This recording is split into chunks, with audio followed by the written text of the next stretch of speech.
తాజాంశం చూస్తున్నాం. చంద్రగిరి తెదేపా ఎమ్మెల్యే అభ్యర్థి పులివర్తి నానిపై హత్యాయత్నం కేసులో పురోగతి సాధించారు. ప్రధాన నిందితుడు భానుకుమార్ రెడ్డి, గణపతి రెడ్డితో పాటు మరో 11 మందిని అరెస్ట్ చేశారు. మరింత సమాచారం మా ప్రతినిధి నారాయణప్ప అందిస్తారు. నారాయణప్ప, నిందితుల్ని ఎప్పుడు ఎక్కడ అదుపులోకి తీసుకున్నారు?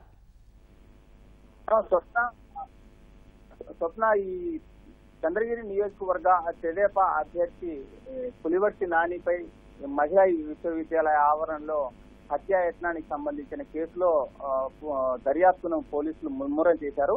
2 రోజుల క్రితం జరిగిన ఈ సంఘటనకు సంబంధించి రామచంద్రాపురం మండలం జెడ్పీటీసీ సభ్యురాలు ఢిల్లీ రాణి భర్త వైకాపా నేత భానుకుమార్ రెడ్డి, నడవలూరు గ్రామ సర్పంచ్ గణపతి రెడ్డితో పాటు మరో 11 మందిని అరెస్ట్ చేశారు. ఈ సంఘటనకు సంబంధించి దాదాపు 90 మంది మీద కేసు నమోదు చేశారు పోలీసులు. వీరిలో ప్రధాన నిందితులైన భానుకుమార్ రెడ్డి, గణపతి రెడ్డితో పాటు సంఘటనలో పాల్గొన్న 11 మందిని, మొత్తం 13 మందిని అదుపులోకి తీసుకున్నారు. మరికొద్దిసేపట్లో వీరిని తిరుపతి జిల్లా కోర్టులో హాజరుపరచనున్నారు. వీరితో పాటు మరో 30 మందిని అదుపులోకి తీసుకున్న పోలీసులు వారిని విచారిస్తున్నారు.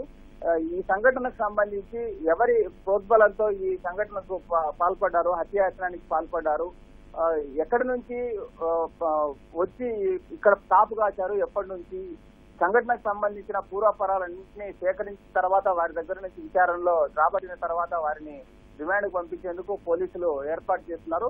ప్రధాన నిందితులైన భానుకుమార్ రెడ్డి, గణపతి రెడ్డిని అరెస్ట్ చేశారు. కానీ వారిని ఇప్పటి వరకు అరెస్ట్ చేసినట్టు అధికారికంగా పోలీసులు ప్రకటించలేదు. ఈ కేసులో మిగిలిన 11 మందిని అరెస్ట్ చేసి కొద్దిసేపు క్రితం కోర్టులో హాజరుపరచనున్నారు. స్వప్న, ధన్యవాదాలు నారాయణప్ప.